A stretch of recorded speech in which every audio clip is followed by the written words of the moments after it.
This podcast is sponsored by ebookit.com, self-publishing solutions for the independent author and small press. Visit us today at ebookit.com. Hello and welcome to the Toastmasters podcast, the official podcast of Toastmasters International. Hello everybody, my name is Bo Bennett. And I'm Ryan Levesque. And we're back for another edition of the Toastmasters podcast. Ryan, who are we speaking with today? Our guest today is educator and speaker Marc Williams. Marc is a Toastmasters from New York with an Advanced Communicator Silver and an Advanced Leader Bronze to his name. And he was featured in the member profile of the February 2018 edition of the Toastmaster magazine. The article is entitled Creating a Positive Impact. Marc Williams, welcome to the Toastmasters podcast. Welcome, Marc. Thank you. It's great to be here today. I'm looking forward to sharing my story. Fantastic. Marc, the article here chronicles your journey going from an assistant principal at a great high school, your alma mater, in fact, and then transitioning, accepting a position at a historically low-performing and underfunded school, and turning things around there. And we are definitely going to get to that. But before we do, I want to ask you about your origin story as a superhero, so to speak. I don't mean to make light of it, because you suffered an unspeakably traumatic event at a very young age. Can you share that experience with us, please? I can, and I will tell you that the term superhero is very flattering because one of the things that I've learned over the years is you could take some very painful moments from your past and turn them into very powerful moments for the future. When I was about 3 years old, I was living in Red Hook, Brooklyn, very low-income, violent neighborhood. And one night I was sleeping on the couch in my living room because I didn't have my own room. And probably about 2 o'clock in the morning, there was this loud knock on the door. And the man who I thought was my father went to answer the door. And as he turned the knob, these two men forced their way into the apartment and pushed him to the floor. And then they dragged him to the back room where he and my mother were. And I remember getting up off the couch and peeking behind the corner of the wall. And I saw one of the men rip the telephone cord out of the wall. And I heard my mother screaming for her life. And I got so scared that I crept back to the couch. And I remember hiding underneath the pillows of the couch and shutting my eyes so tightly. And I fell asleep, I guess out of fear. And the next morning I woke up. And I remember standing in the kitchen. My two aunts were talking to two police officers. My mother was sitting frozen in a chair, and there were drops of blood all over the floor. And that's when I realized that the man who I thought was my father had been murdered. And we moved out of that neighborhood probably within a day or so. My family never spoke to me about it. My assumptions were always that they thought I was so young that I wasn't even aware of it. And it wasn't until many years later that, one, I found the courage to share the story with my family, who finally gave me a little bit more insight about it. And when I found the courage to share it with other people and found the power that in sharing my painful past, I was able to make a positive impact and inspire some people. Wow. Marc, can you just clarify one point? You say the man whom you thought was your father. Okay, can you just elaborate on that, I guess? Yeah, I know. That's always a very weird part of the story. But as a kid, once again, my family didn't tell me a lot because I think I was so young. And so I was a kid who never asked questions. I was aware of what happened, but I never asked questions and nobody gave me the clarity. So for many years, I actually thought it was my father. And it wasn't until college when I finally moved out of our the other neighborhood that we lived in Brooklyn, in East New York, Brooklyn, and I was kind of cleaning out things, and I found this letter from this gentleman who it turns out was my mother's boyfriend, and he was a merchant sailor. And that's when I started to learn that I actually don't even know who my father is. So I grew up without a father. It took me many years to learn that it wasn't my father. And so that's why I always say the man who I thought was my father, because for many years, that is what I thought. Okay. I wasn't sure if this was, at the time, you thought it was your father, but it was some other guy who broke into the house, and that part was unclear. Okay. I got it now. No, I'm with you. Yeah. Mm-hmm. So it sounds like the perfect setup for a life of failure, of deep mental health issues, post-traumatic issues. But obviously you managed to turn things around and get over that incredibly painful experience, or at least deal with it and manage it. And I know that your mother was a very critical part of that for you. So how did your mother help you to beat the odds after going through an experience like that? And frankly, being in a not the greatest area where you grew up. I credit my mother so much. It's interesting being a single mom, being a poor mom, being a widow, I guess, of sorts. My mother was so nurturing. And even though she shielded me from a lot of these things that happened, she was so caring.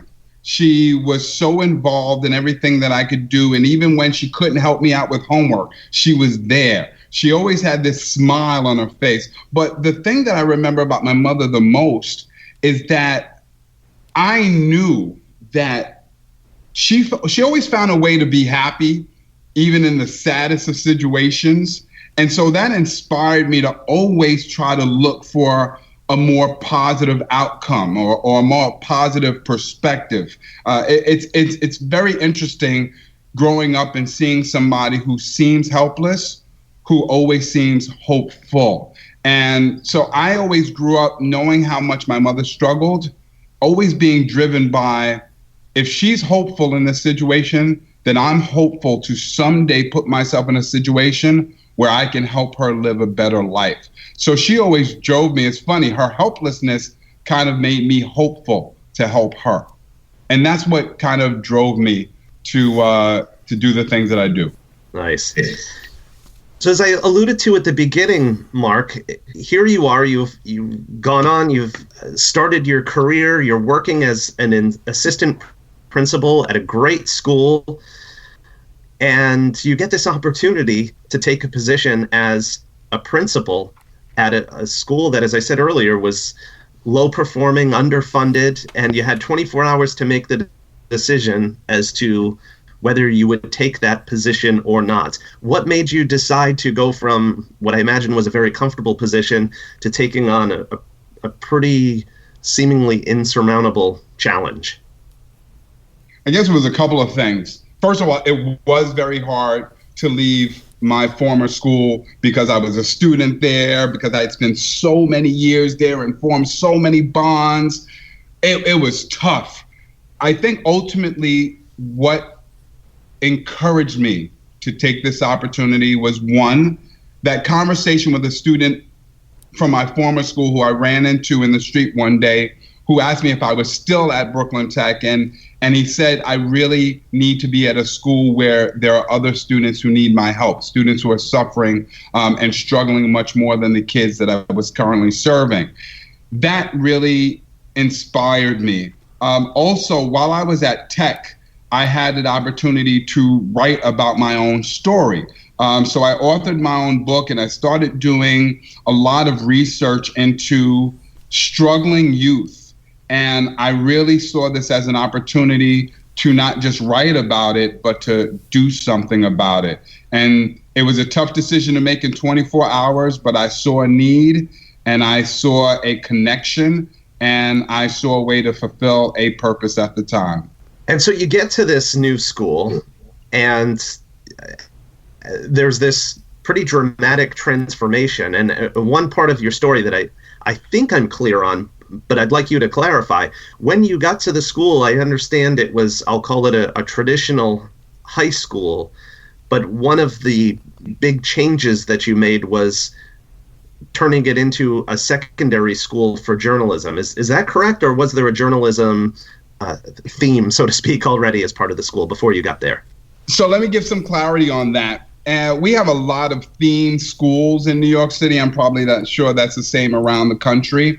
And the theme was already the Secondary School for Journalism. That was the name when it was first created, way before I got there. And there were instances of creating journalism courses or programs or after-school activities. However, when I got there, anything that they had tried to put in place, with the exception of one journalism elective class, there was nothing journalism about it. So the vision was to be a journalism school, but the execution had not happened. So when I got there, my thought was, especially when I think about the fact that I went to NYU to become a journalist, that was a childhood dream of mine, to go into the field of journalism, and with the public speaking and the communication, I thought this was a right fit. And I wanted to see if the words journalism were on the marquee. I wanted to see and try to make the vision a reality. How integral to the school is journalism today in 2018? So in the school, the toughest part about making journalism integral was the fact that it's still a small school. It still receives little funding. And I've learned through my time as a principal that the less funding you have, the more challenging it is to really realize your vision. And so while there are still some journalism components integrated within the curriculum, one of the hardest things that happened was losing the funding for strategic partnerships.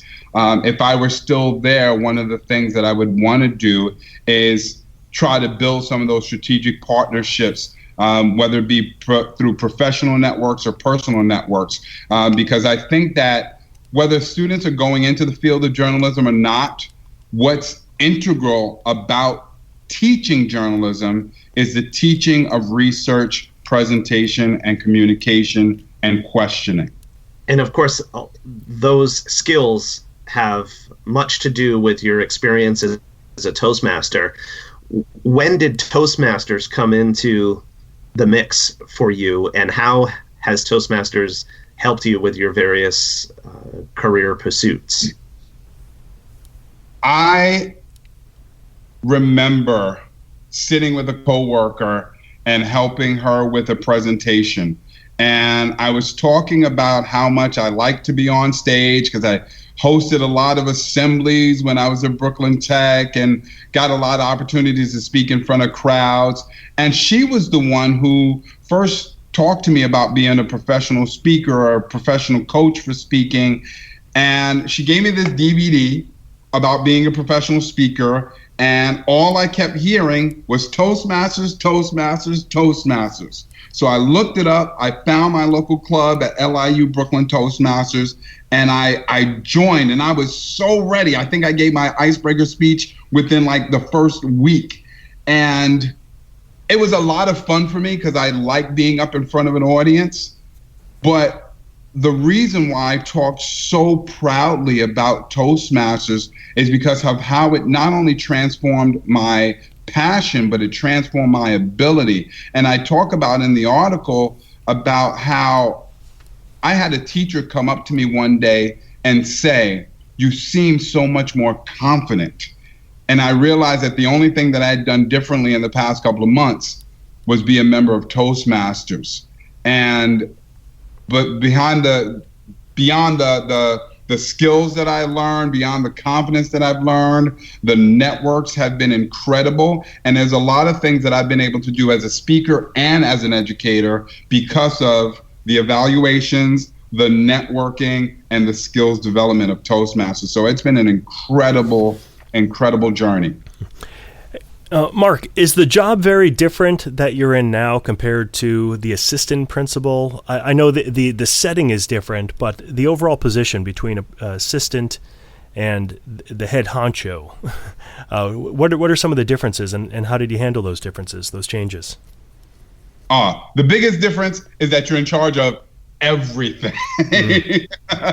Your name is, as a mentor once said to me, your name is on the letterhead. So whatever happens falls on you. And so being an assistant principal, you're in charge of, or I was in charge of my one department in my one little world, but now I was in charge of like the entire world. And I had to put on, as a principal, you have to put on so many different hats. You're not only an educator, but you're the administrator, you're the team leader, you're the disciplinarian, you're the budget director, you're the partnership coordinator, you're the voice and the eyes of the school. And it's a lot. It's a lot. And there's a lot of things on your to-do list and in your email box. And it was a very overwhelming job, a very important job, but very different because it was overwhelming. Yeah, I can imagine. So you said before that you were the assistant principal at your high school where you went to high school. So when you went back there as assistant principal, were there any of the teachers still working there, still around? Oh, man, let me tell you. When I got there, first I started as a teacher, and I remember there were a lot of teachers who were still there, a lot of my teachers. The most awkward thing was actually referring to somebody as Mr. and Mrs. and saying, Mark, it's okay if you call us by your first name. But it took me years. And what it was very interesting about that is then over my years in the school, from teacher speaking to former teachers, and then get this, becoming the supervisor of some of my former teachers was mind blowing. Now I was Mr. Williams. That's like every high school kid's dream. Yes, it was. It's fabulous. Absolutely fabulous. That's funny. Mark, this is the question I've been waiting to ask you. I can imagine there are people who are listening to us right now who are maybe working at a company where, I don't know, maybe they're a supervisor or a manager and things are really tough at the company, perhaps layoffs, morale is really low, or maybe people who are members of Toastmasters clubs that aren't performing very well right now and maybe a cynicism has set in. Maybe the members have kind of taken on an identity of we're the club that kind of just doesn't do very much and we don't attract members and we're always on the brink of failure.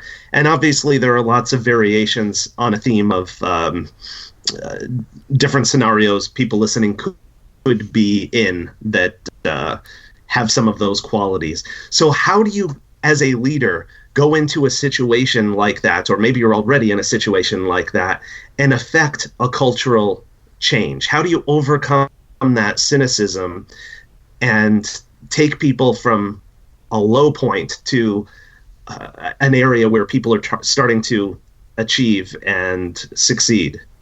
I was meeting with a teacher a few weeks ago who fits the description of everything you just described, who is feeling very down about her situation. And we had a conversation about why she does what she does. Why did she get into teaching? What does she love about teaching? What is she most proud of that she has done in front of the classroom?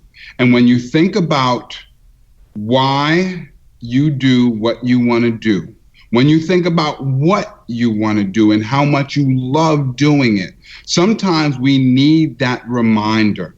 And so a lot of times when I go in and I talk to whether it be students, teachers, or anybody, I always like to talk about why you love what you do and what you have accomplished so far, because I never care what it is, whether it be starting your own company or whether it was, as my little girl did a couple of years ago, and learn how to tie her shoestrings. We've all accomplished something, and we need to spend more time talking about and thinking about the things that we've accomplished because they highlight our potential. And then we also have to realize that the mentality of, I don't know if I can do this. I don't know if I can pick up club membership. I don't know if I can start this company. I don't know if I can speak in front of people. I always tell people that we have to realize that all of those thoughts are a choice. We choose what we think. And I remember having this conversation even with my wife about something else earlier this week. We choose what we think. And so when you choose to think positive, when you choose to think positively about what you accomplished, when you choose to think positively about the passion that you have for things, you're always reminded of what you can do. And I always say that we talk a lot about our daily grind and our daily setbacks and our daily challenges, but rarely do we daily talk about the positive things that we are capable of doing.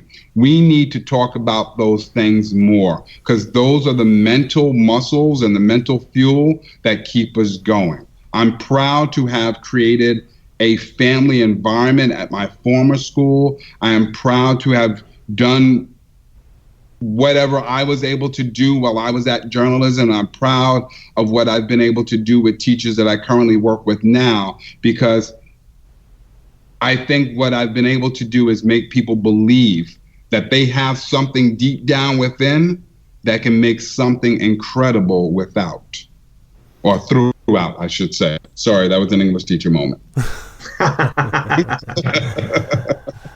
All right. What are you doing now?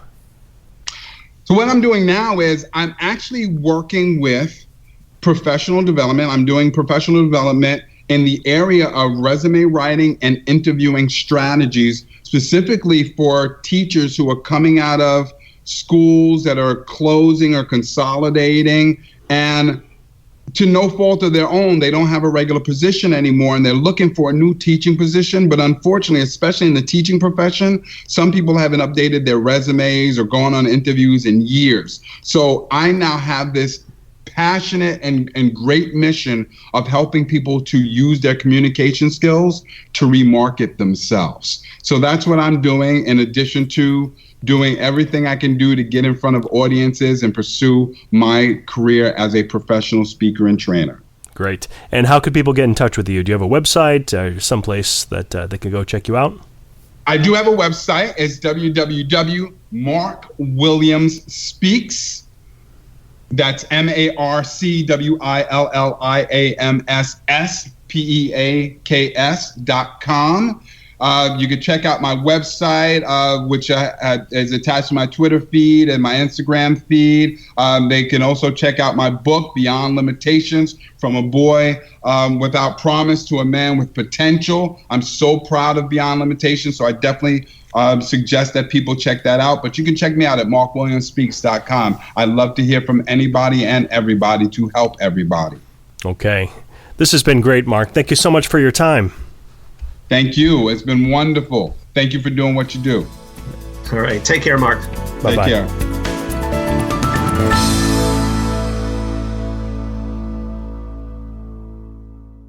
Isn't it about time you published that book you've been thinking about? We can help with that. At ebookit.com, we've been providing authors and small presses with ebook publishing services since 2010. Visit us today at ebookit.com and let us know how we can help you.